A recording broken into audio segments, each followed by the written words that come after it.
आज होता जॉब शोधण्याचा पहिला दिवस. Yes, job searching operation. नमस्कार, मी मोनिका. थोडासा नाश्ता करूनच मी आणि रूममेट रूम बाहेर पडलो आणि माझ्या रूममेटचं MSc मायक्रोबायोलॉजी झाल्यामुळं म्हणलं जरा हॉस्पिटल लाईनमध्ये बघावं.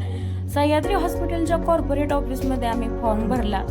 खरं तर पुण्यासारख्या ठिकाणी जॉब मिळणं म्हणजे जॉब तर ढिगाण आहेत इतके की बोलायचं काम नाही आहे, पण त्या क्वालिटीचे किंवा त्या लेवलचे जॉब मिळण्यासाठी तुमच्याकडे कम्युनिकेशन स्किल्स, पर्सनॅलिटी, कॉन्फिडन्स, त्यासोबत एज्युकेशन पण मॅटर करतं. येस, आणि 10-12 हजाराचे जॉब कुठं पण भेटतील हो, पण त्यातला निम्मा खर्च तर तुमच्या मेंटेनन्सलाच जाते.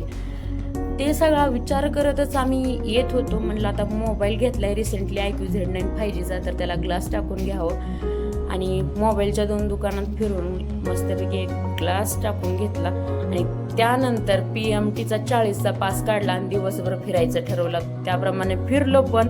आणि पुण्यात PMT सुरू होऊन खूप चांगली गोष्ट झालेली आहे, कारण एवढे लोक पर्सनली गाड्या घेऊन रस्त्यावर उतरण्यापेक्षा एकत्र प्रवास करतात आणि त्यामुळं ट्रॅफिकला कुठंतरी थोड्या प्रमाणात म्हणजे आळा बसतोय. ही चांगलीच गोष्ट आणि ही एक उत्तम म्हणजे आयडिया आहे की बाबा 40 रुपयात तुम्ही कुठंही फिरा पूर्ण पुण्यात. येस.